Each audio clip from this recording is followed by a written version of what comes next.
We're on. Yay! Hello, hello. Hello. Welcome to episode number Yay, 5. we got there. Look how exciting. And this episode is one of the ones that we kind of promised in our first episode. We're going to talk a little bit about how to raise bilingual kids. Not how to raise bilingual kids, it's more of our experience because we both did it in different ways. We didn't know we're doing it, right? Because we're We are. still we still have Yes. children, right? Because they're still children, some Yes. very close to their teens, but still Oh children. gosh. Yes. Um, and that's it. Yeah, I think it's an exciting one today because it's not about like bringing a lot of data or any type of studies. It's going to be about how we have done, and it's not the right or wrong way of doing, it's what have been working for us or not, and how much we laugh with everything that comes with it. I think that's going to be very nice to talk about our personal experiences today. Yeah. If you're new here, if this is the first time you are listening to us, um, I am Deborah. I live in Portugal. I have two children, a boy and a girl. And I've been working in bilingual education for 20 years almost. And that is Vanessa. Yes, I'm Vanessa. I live now in Florida. Also have two kids. Have been working with education now because for the past 5 years it hasn't been bilingual, but I have been working with education for the past 15 years now. But I also started. My two kids were born in Brazil and were raised half and half. I would say more here than there. Or yes. So do you want to start talking a little bit about how um, your kids became bilingual? Yes, I think when I was pregnant with Larissa, I had this student. His name was Diego. We'll never forget him. I remember. And I know you do. So I was pregnant, and he came to me and said, Miss Pinto, you teach us English. What language are you going to talk to your daughter? And I'm like, that's a very smart question. And I remember that day I went home and I talked to my husband, and I'm like, hey, I think I might be speaking English to this child. And so since the day one, since when she was born, I was speaking English with her at home and everywhere else. Like it was always English was like our special way of communicating because we were living still in Brazil at that time and everything else was in Portuguese. And since she was, I think, 8 months old, is when she started school. She has never been to a bilingual school. So she in Brazil, she went only to monolingual schools. Um, Even though I was working in bilingual schools, but I didn't want to mix those two things. So she had the Portuguese everywhere she went with family, school, like all her settings. And then she had mom with a special way of communicating that was this language. So I think that's pretty much how it always started. Okay. I took a different path, right? Yes. Um, I say that my children are bilingual since the belly, and yours as well, Probably, right? yeah. But because I spent most of my day speaking English because I taught in English, so the language that they could hear while they were in the belly was just English. Um, Not just, but most of the time. Yes. And when they were born, when Elise was born, I didn't make the same decision. I decided, okay, I'm going to use both languages and I'm going to mix these languages. I didn't do the, okay, this moment is going to be in Portuguese, this moment is going to be in Hmm. English. It was, okay, today I feel like talking just in English with you, so it's going to be English, or it's bedtime. today we're gonna do it in English. Tomorrow we're gonna Mm-hmm. do it in Portuguese. So I mixed the use of languages, stories, songs. It was always both languages. And when she went to school, she went to a bilingual school. So she, poor little thing, she suffered moving schools along with mommy because she studied for 4 months in one Mm-hmm. school. And then the next year, I took her to the other school that I was working at. And then she spent 1 year there. And then I took her to the other school that I was working at. She studied there for 1 year. And then the following year, she went to another Moved school that again. mommy was working at. And then finally, the fifth school or fourth school that she was studying at, it was a monolingual school. Mm-hmm. And they had a bilingual project that I was working at, but she wouldn't take part in the bilingual project. So she was, as we put in Brazil, uh, infantil cinco. So she was Mm-hmm. in Like kindergarten. pre-K, yeah, kindergarten it would be, yeah. Yeah. Um, and that was done 6 months in Portuguese. And then when Benjamin was born, he followed all this transition of schools, and he was in infantil 3, so he was in Mm-hmm. pre kindergarten. Yes. There's no such thing, but Yes. nursery. He was in nursery school in the bilingual setting for 6 months, Program. and then when we moved to Portugal, they went to the public system. So Elise had her first years in lower school, so elementary school, the first Mm-hmm. bit till fourth grade, she was in a public bilingual, a public Monolingual, Portuguese yes. monolingual school. Portuguese from Portugal, because it's Exactly. different from the experience she was having before. So it's Yes. like a different setting. And Benjamin, he spent 2.5 years, actually more, but he was still the half of second grade in the Mm-hmm. Portuguese school as well. And then after that, they moved to the international school that I am working at now.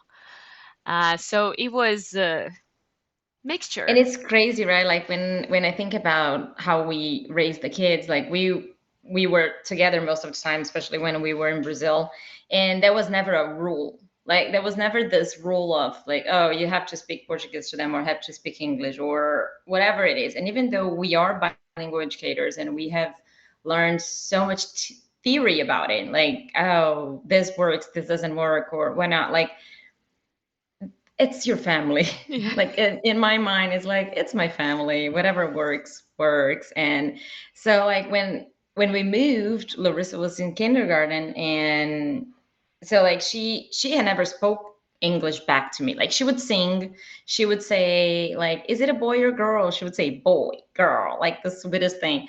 And she would say the numbers. So she knew the words in English, but she would never reply in English to me. Hmm. Like she would speak Portuguese and I would speak English and we communicated.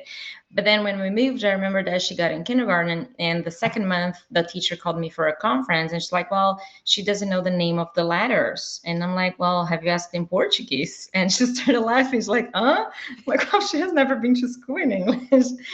So she doesn't know the name of the letters in English. I'm sorry. And she's like, oh, it's because she speaks English so well that I forget that she's not a native. I'm like, well, she has never spoke before, so I'm glad she's doing it now. Because, like, I think That wasn't the. everything that we were like, all the things, even like all the times that we traveled or speaking English to her the whole time, or when she went to places where I had friends that were speaking English and would speak English to her because they thought it was amazing. Um, I think like those things were in her brain and she had all this information. Hmm. So it was like she chose not to speak English when we were there, but when Hmm. we she needed it it was there. Like she had the sounds, she had the development of the language in her brain. Mm-hmm. And it was just a matter of putting it into action. So it was, I remember that it was at the same time, it was really nice to know that she had it. And the all the time that I was speaking English to her, it was amazing because she actually learned from my communication with her. And then, but at the same time, like when we moved, then we had to switch because she didn't have the Portuguese. And I'm like, no, you need to have the Portuguese. But I had this grieving moment where I'm like, but this is our communication and now I have to speak Portuguese to it. It doesn't make sense. So like for 3 months, like I was suffering. I'm like, I don't like speaking Portuguese to her. I like speaking Mm-hmm. English. It was interesting, this moment of code switching. Yeah. And it's interesting that you said that she had it all stored in there, but she wouldn't use it with you. And this is something that we learned with theory, right? Is that Mm-hmm. if they don't really have the need of using the language, they won't.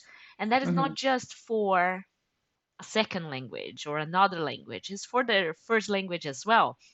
So Yes. we see that in first language development. Some Mm-hmm. kids they have their language delayed, the language development slower because they don't feel the need. Because whenever they point to something, here it is. Oh, Yes. you want this. So adults around the kid, they're always guessing what the kid wants, and they don't need to communicate. They don't need to Mm-hmm. use the proper language, right? Exactly. But going back to the need, I think that I make a joke because I have to see the positive Uh-huh. side on things, right? So these moving around schools, I think it was really beneficial for my kids because then they realized that that special language was not just for that special Special place, moment. Yeah. right? It was something that, okay, so other people were using this language. Mm-hmm. Oh, this is interesting. So I need to use something here to communicate and to make myself understood. So I think it Yes. was a good thing for them Mm-hmm. and That's also awesome. helped them to adapt to different things because they had to. They had no option. Yeah, no other choice. So moving here, moving to a different country and different Mm-hmm. language because they say it's the same, but it's not. It's not. But it was easier for them as well. I never heard them saying anything like, "Oh, it's too difficult. Mm-hmm. Oh, people don't understand me," because they understood that they needed to make an effort Mm-hmm. to understand the language the way it was used here Yep. and to use it as well. And then later on I had the other side because when they moved to the international school, some people did not know that they were my kids, and Uh-huh. they would use European Portuguese to communicate in school, and Uh-huh. English as well, but European Portuguese. And then, like, how do they speak these Portuguese so well if they are your kids? And said, Uh-huh. yes, they learned at school because they had to, right? Yes. Yes. So that's one thing that most people say. It's like, oh, but if I speak English or if I speak, how is it going to be at school? And like I usually tell like all the parents, even at school here, like it's a monolingual school. I have so many students that speak a different language at home. And then the parents say come to me and like, oh, I'm gonna start speaking more English at home. And I'm like, no, don't. They are going to learn. Like Yeah. it's gonna be different. It's sometimes some kids do take a little longer. Like it's, I believe it's a myth that like learning two languages uh, delays the development. That I think like the brain is developing, and they are developing different areas of the brain because they are being bilingual, Hmm. because they are being introduced to more than one language. So their brain needs to develop different functions than a monolingual brain would Hmm. develop. Yeah. And because of that, some kids might take a little longer to understand what's going on, or some kids might take a little longer to know when to use what. But it Hmm. doesn't mean that they are take longer to learn how to speak, or they will take longer to, they will all learn how to speak. Hmm. right? So there's this kid in my school this year, last year, and his mom is Brazilian and speaks Portuguese all the time. Dad is German and speaks German all the time because mom understands German and dad understands Portuguese. So they don't have to change the language. Okay. And the boy lives in the US Hmm.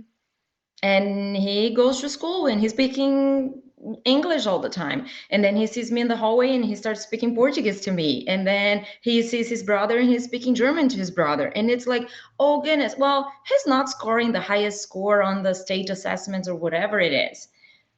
Can you imagine where this boy's gonna get when he is older Hmm. and he can actually like take advantage of all these languages and Yep. all the brain development that he had Hmm. that other kids did not have, and Hmm. these is get like that all this different development and all these different learnings that he has, all these things are going to make him do something so special that like what's the problem if he's not scoring the five? Like what's the problem if he's not reading fluently yet in first grade? Like Hmm. what's the problem?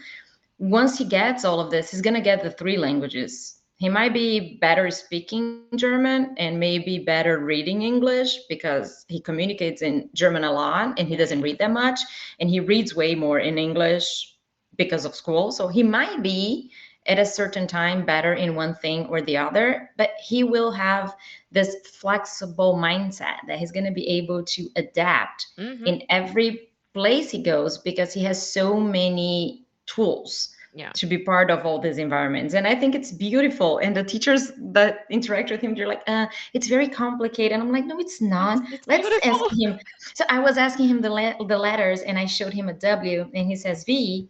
And I look at him and I'm like, hey, you're speaking German, my friend. I need the English now. And then he said, oh, it's W. So when he said V to his teacher that is monolingual, she said it was It's wrong. wrong. So she crossed it out as he doesn't know this letter, Hmm.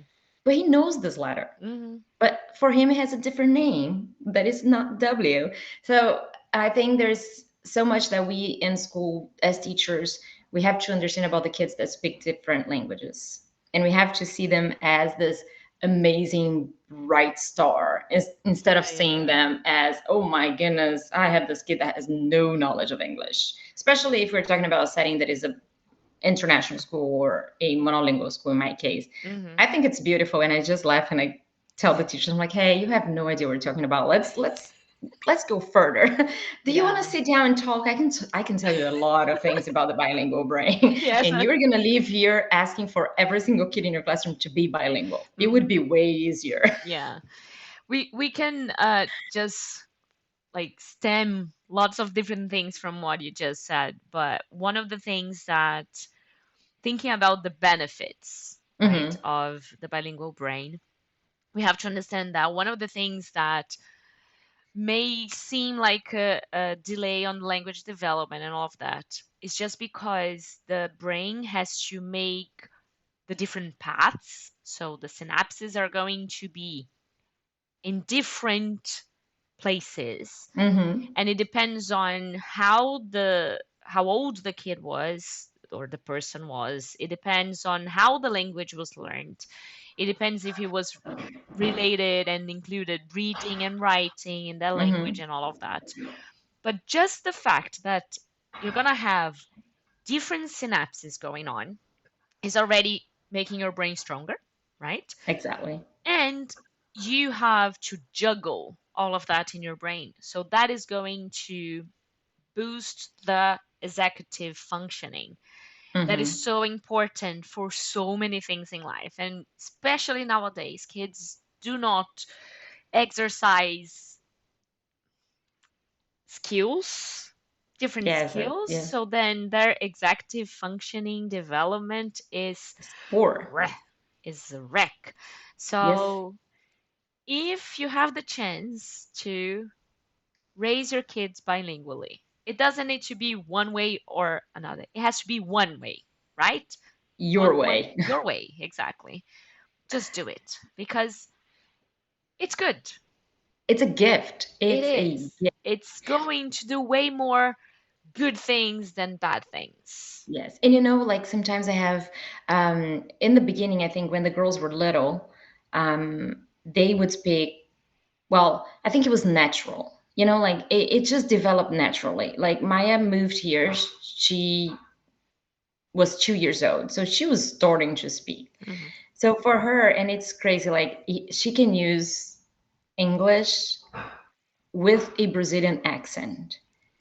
So she has a Brazilian friend here, and they speak English with a Brazilian accent to each other. So they say, "Get you the pinky notebook," and it's hilarious. So, like the fact that they have this power, that is like it's such a belonging. Like they belong in this place Yeah.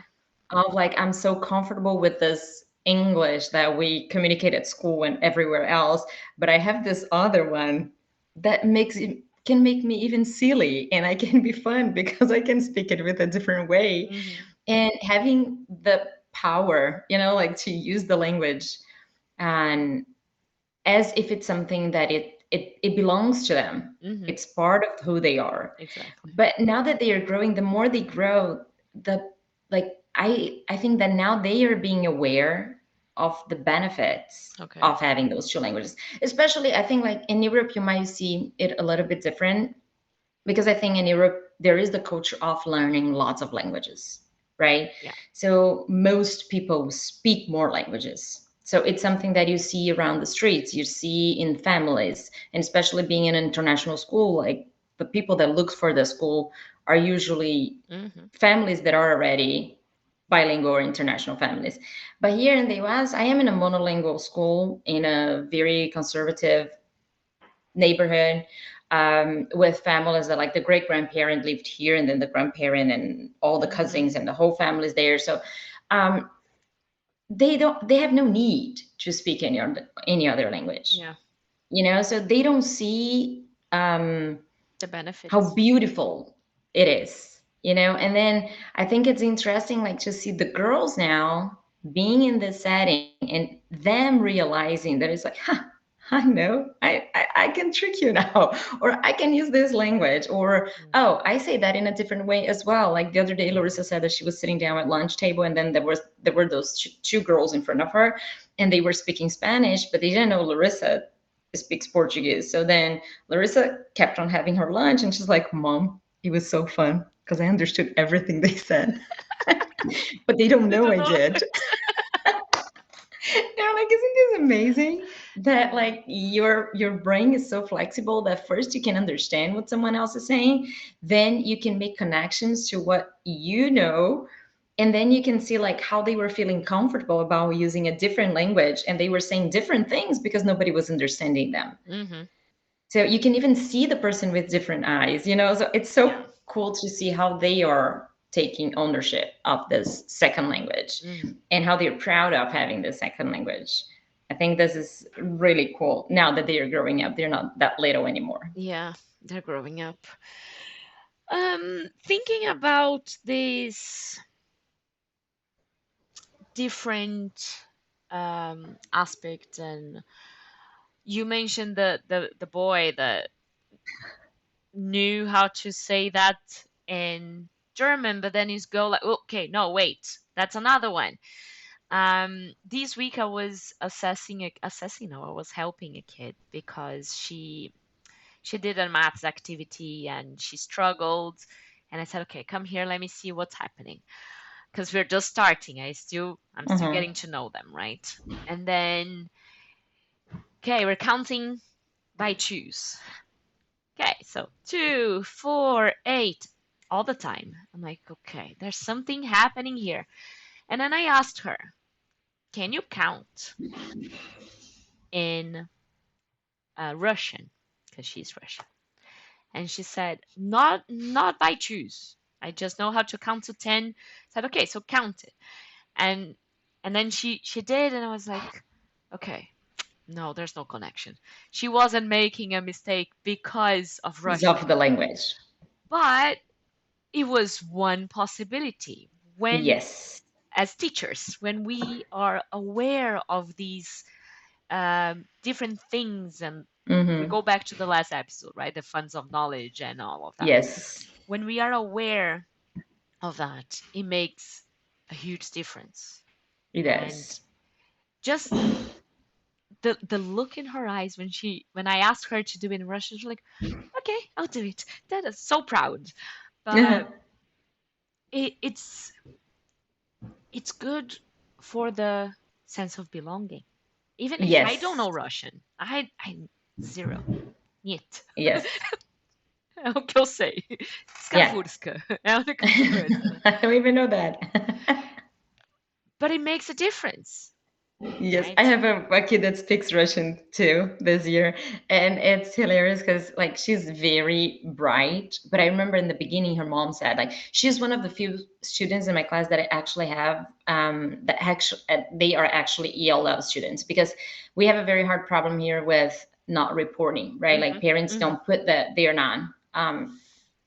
The English is a second language, and so she actually is one of the few ones that I have in her documents that English is not her first language, and then but she's very bright. So I remember mom saying, "Oh, she won't know much, she won't know the words or blah blah blah," and I'm like, "Okay, that's fine. We're gonna figure it out." And we are doing math, and it was amazing because I had like I gave them a paper with numbers from 1 to 20. It's kindergarten, and they were just supposed to like to touch and count or whatnot.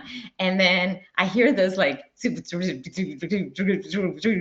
and she was like super confident in going, and I'm like, "What number is this?" And she's like, I'm like, "Get how many of this thing for me?" And then she goes there and she gets like 9 crayons or whatever it was. It was the number. I'm like, "Huh? Is that how you say it in Russian?" And she's like, yes. Yes. I'm like, that's okay. You're counting. Like, I don't care what language you're going to count. You're counting and you know what number it is. You know how much it is. Like, you can represent it. So I'm good with that. Like, keep Yeah. counting in Russian. I'm good with that. But I'm pretty sure the kids next to her, by the end of the year, they'll be Oh, able to Lord. count to 10 in Russian. They will, because they learn things really quickly, right? And it's amazing. It's amazing. Yeah. I love it. Well, all my kids in my classroom, they learn how to sing happy birthday in Portuguese. We always Oh, sing happy birthday in Portuguese, always. oh, that's nice. Yeah, especially because they can jump and clap their hands. They love it. Yeah, yeah, yeah. And they raise, hey, hey, hey. Now imagine me having to sing the European Portuguese version that is different, and then sometimes we go to birthday parties with Brazilians only. Uh-huh.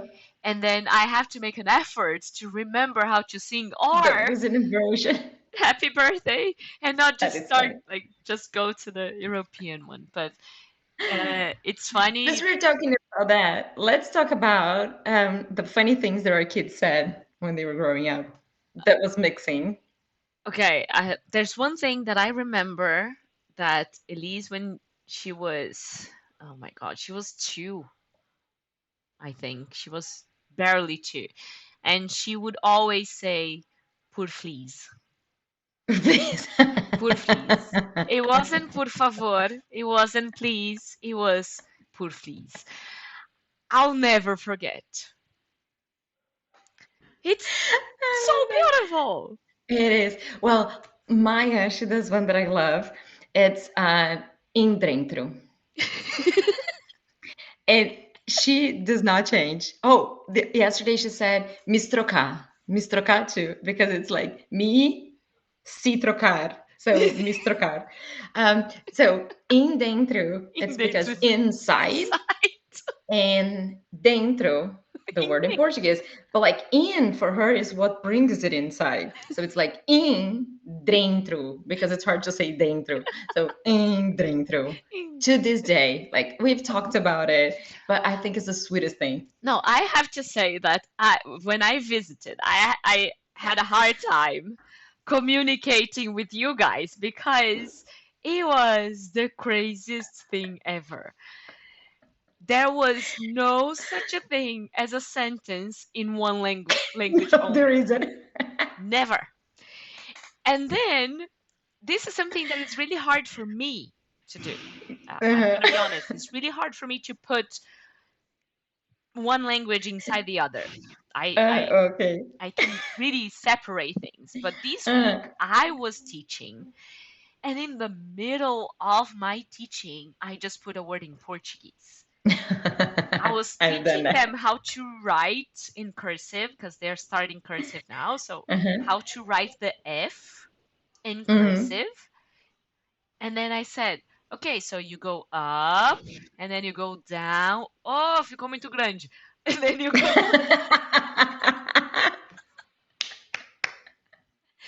and then you make a loop. And they were like, okay, what's happening? I had a moment like this last year. It was amazing. I had this. There was another teacher in my classroom because she was helping with the student, and I was teaching them math, and we were talking about equations, and I'm like, okay, so 5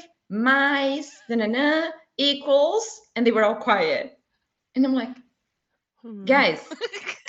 And then the teacher looks at me. She's like, "What are you asking?"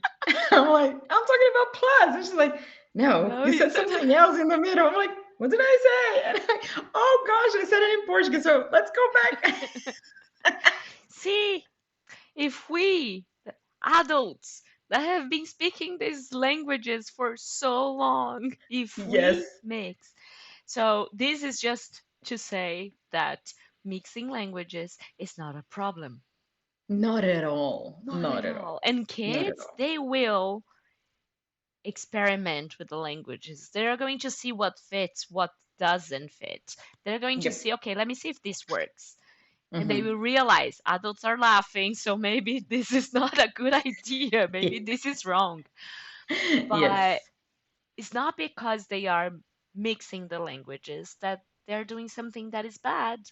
It's Or that actually they are really good. forgetting, or that they are forgetting one of the languages, and this is something that I hear a lot.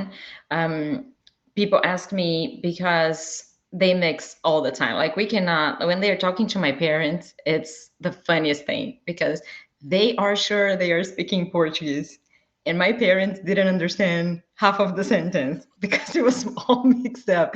And then they're like, "Can you say it again?" I have no idea this word, like what you were using it for. And I think it's like, there was one time that we had a, when we were working together in the beginning.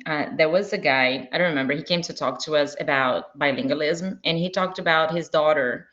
And he said, well, we are English people. She was born and raised there, and then she got married and moved to Spain. And she got pregnant in Spain. And she went to the doctors in Spain. And she had problems in her pregnancy in Spain. In Spain, and she couldn't, like, it was hard for her to find the words for us in English to talk about the problems or whatever it was in her pregnancy.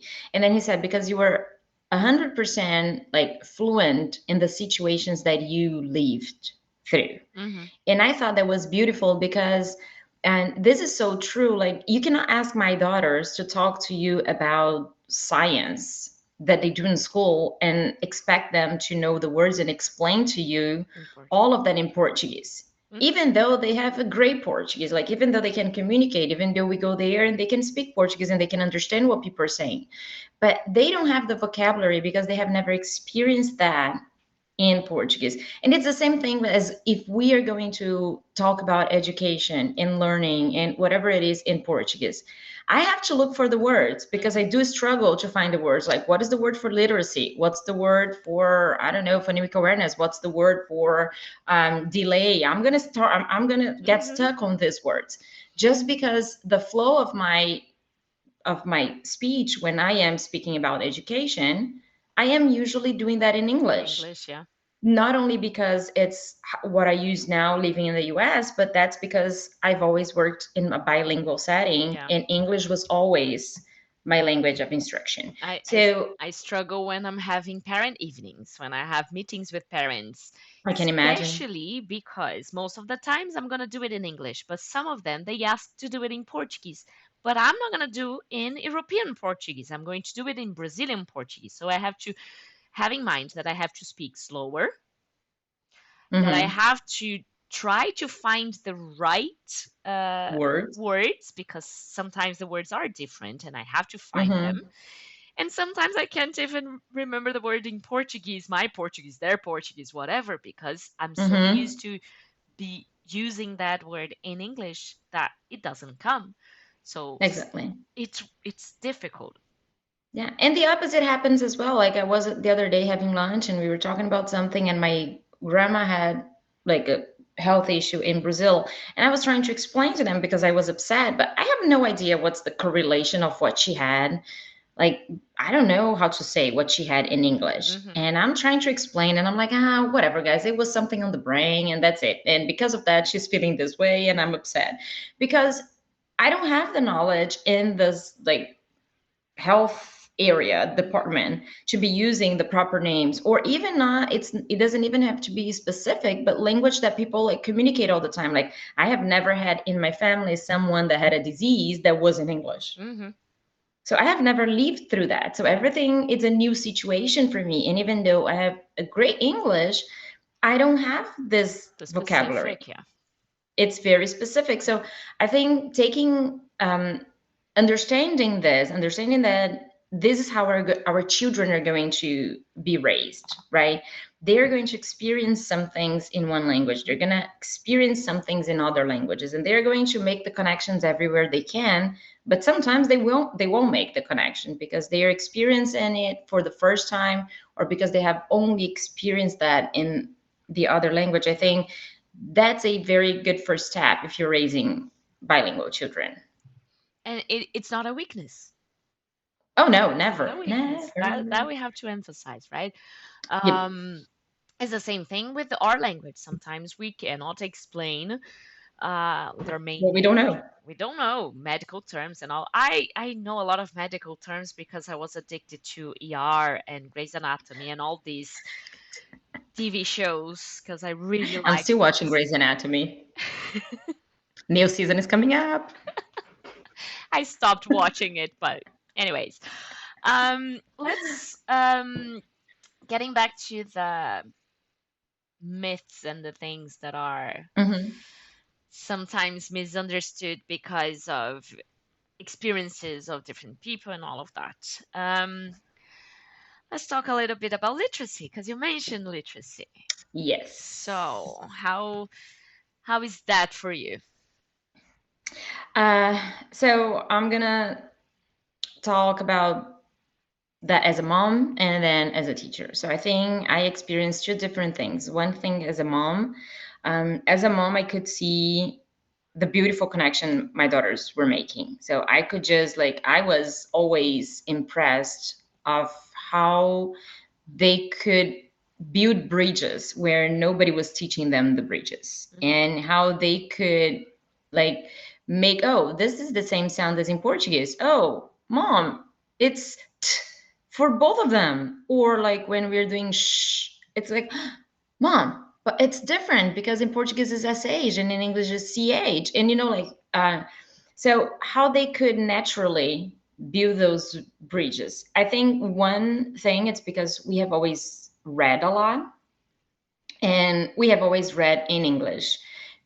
And it was more intuitive than actually a choice. I think I always, because I'm a teacher, I think I love reading the books in English and I know them better.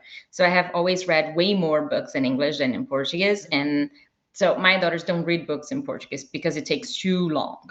Okay. They get comic books, they get one thing or another, but they cannot read a chapter book.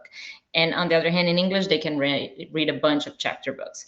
But I am feeling the same thing lately. I have not get a book. I got a book when I went to Brazil in April. I haven't finished it yet because I cannot. It's too slow. Like it takes me longer to understand and to read because I have been reading for the past 7 years only in English. So I think I could see it as the more they got in contact with reading and writing in English, it became way easier for them. So they cannot read and write in Portuguese with the same fluency as they can do in English. And I don't see that as a problem. I think if one day they need it, and then we go back to the need part, Hmm. if one day we have to go back to Brazil and they have to go to school in Brazil, they will easily make up the gaps that were created between, because they're going to have to be taught Yeah. about that. But I think they have knowledge. They are very smart girls. They can. they can create situations in their brain that will help them learn. Mm-hmm. So once they're exposed to and they have the problem, they will do it. As a teacher, I think I'm always trying to remind myself that my kids, because I have to follow a very strict monolingual Program. program, and I have to try to find the gaps where my kids do not have them. So, for example, like I cannot expect my kids to do rhyming because I have like in my class a lot of kids that are from India, Mm-hmm. and they have never like listened to the rhyming songs, or they were not the nursery rhyme type of kids that were listening to Baba Black Sheep, you know. So I think I have to bring those skills, and I have to teach them those skills, but not expect that they are going to be able to create the same rhymings like that a kid Mm-hmm. that is a monolingual kid is able to create. On the other hand, I can get other materials and other things to show for them. Like I can get books, even though it's a book that I can read in English, but I can get a book that talks about Hindu. I can get a book that talks about their culture, and I can help them feel that they are part of the reading and writing process, even though the language is different. Mm-hmm. But it's just a part of communication. Did I answer your question? I think I Yeah, yeah, went yeah. back and forth in many ways.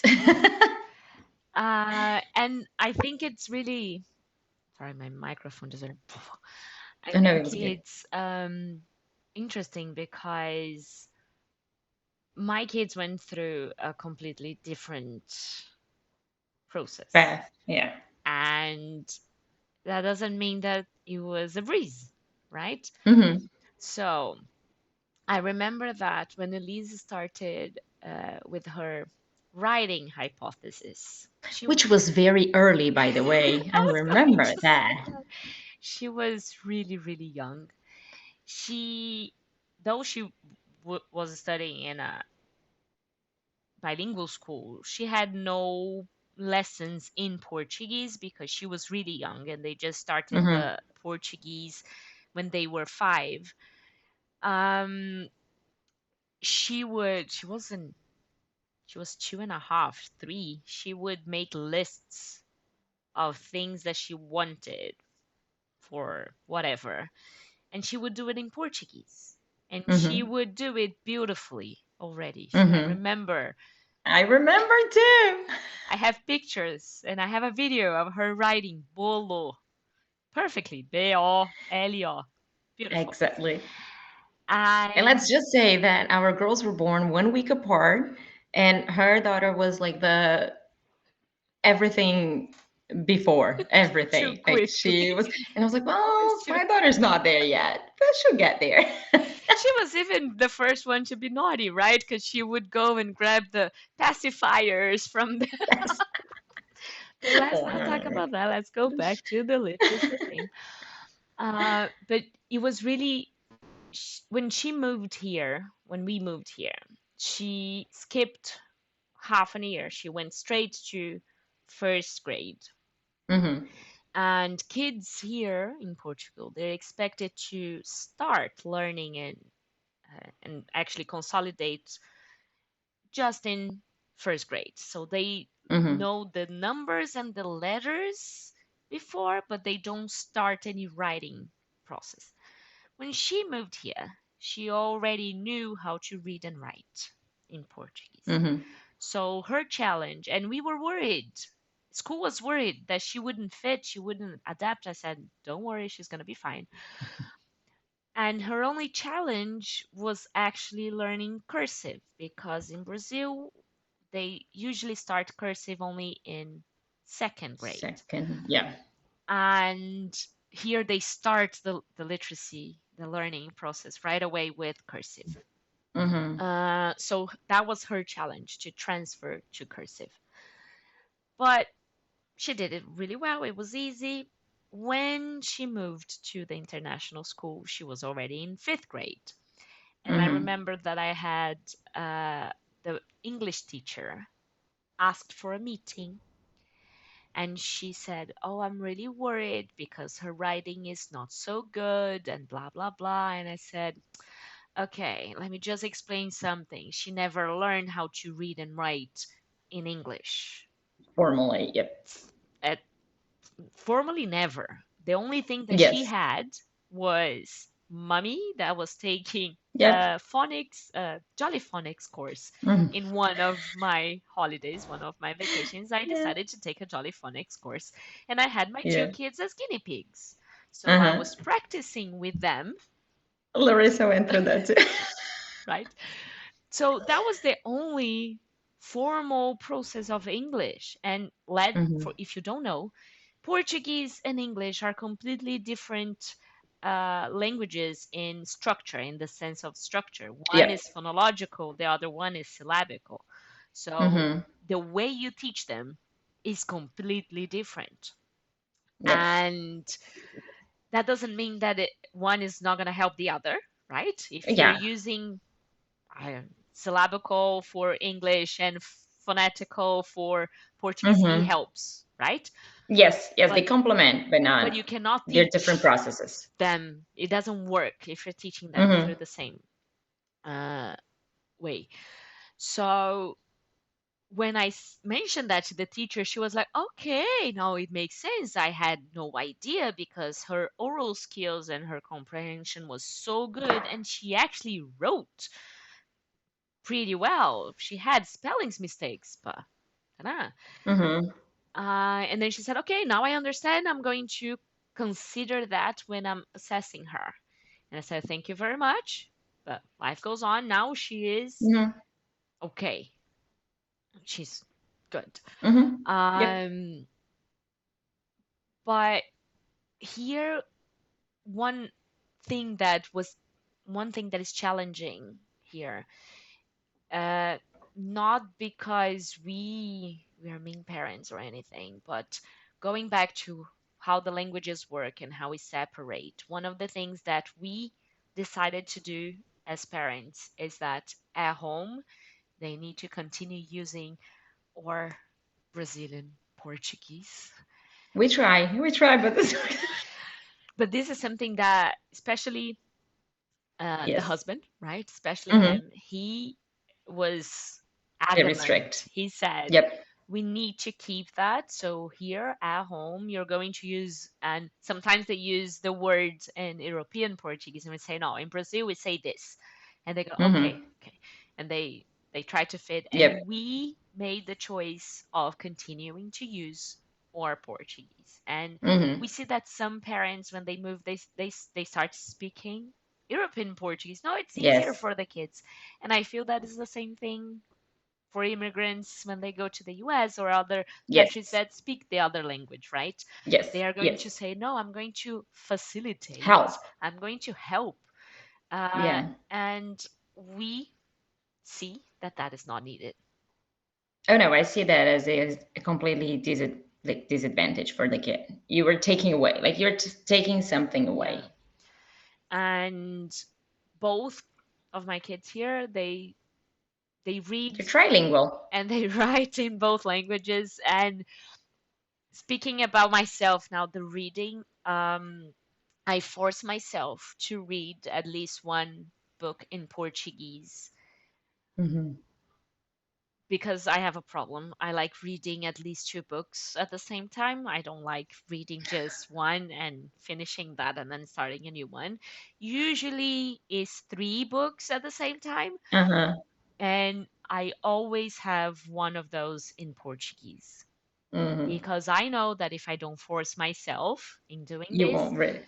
it's going to become something that is going to be more difficult. And I don't want that to happen because Yes. that's my It's choice. That's what yes. I Yes.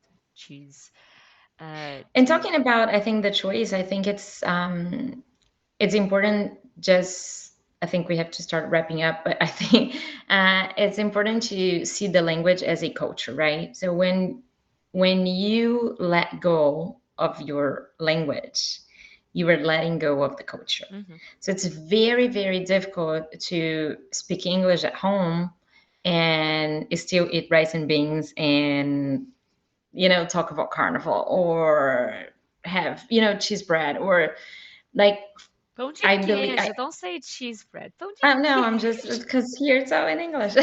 No, um, we cannot translate the Pão de name of queijo is pão de food. queijo. Pão de queijo. Farofa is farofa. So I think it's like there are so many things that are uh, that come with the language, that is the culture that is connected to it. And if we want our kids to be proud of being Brazilian, to go back to Brazil and feel that they belong, Mhm, they have to have the language. The language that has to be something that is part of them yeah. and makes them who they are. One day I was talking to Audrey, our friend that is now in Italy, and she was talking about. She said that she read a book. I haven't read it yet. That talks about the third culture child. So it's like it's a child that has a culture at home with their family. They have a culture where they are living at, but they are right in the middle because like she said that the book talks about like a hallway, so pretend it's a hallway, and then you have like the Brazilian room at one side, and then you have your American or Italian or Portuguese room on the other side, and then you can go very well on both of them, but you are there in the middle. Mhm. So those are our children. When Yeah. we are raising them, even though we want them to feel both, feel very strong about the Brazilian culture, they experience all of their experiences in the other culture. So Mhm. my kid, like Larissa is now in middle school, she's experienced middle school in the United States, and she's gonna experience like we go to football games. So it's like Friday football, like the high school football, and then you see the cheerleaders dancing and the dancers there, and then the whole school walking around, Yeah. and that's what she does with her friends. I have never done it. It's not an experience for middle school in Brazil. Mhm. So they have this American culture in them for all this time that we have been living here and all the experiences that they have been living here. And the only thing that, apart from going back to Brazil and from interacting with Brazilian people every now and then, the only other thing that keeps them with the Brazilian culture is the language. Mhm. It's the main, like it's the most important tool that we have to keep them Brazilian and to help them Belonging there. feel Brazilian. Yeah. So it's the language. So I don't believe we can ever let it go. Like parents can never let it go. Mhm. And even though we mix all the languages here at home, like blah, blah, blah, blah, blah, blah, like for some time, I remember one time I went to Lottie and said, "Hey, I was at school," and she said a whole sentence using like Portuguese grammar, but all the words were in English. And then her friend looked at her and said, "Hey, you said it all wrong." And she looked at her friend and said, "I'm speaking Portuguese." I'm like, you were not. But in her mind, because it was the Brazilian grammar, like the order of the words, it was still Portuguese. I'm like, oh my goodness, what's going on? This is really beautiful, It is amazing. It's right? but that's what keeps them Yeah. like grounded. That keeps like this is who we are. We speak Portuguese. That's Yeah. who we are. Yeah. That's the Brazilian side in our family. And I think that's if I could give any advice to any bilingual family is do not let the language go. Once the language goes, the culture goes with it. Yeah. And that doesn't mean that you cannot give them access to the things. You can Oh use no. both. It's okay to use both. It's okay to use. So, a friend of mine is pregnant and she knows, I don't know how many languages. Mm-hmm. She's Brazilian. She's living here in Portugal. She knows Spanish, Italian, French, and I don't know what else. Mm-hmm. And when she found out she was pregnant, she sent me a message and she said, "Oh, come over and let's have a coffee." And then Mm-hmm.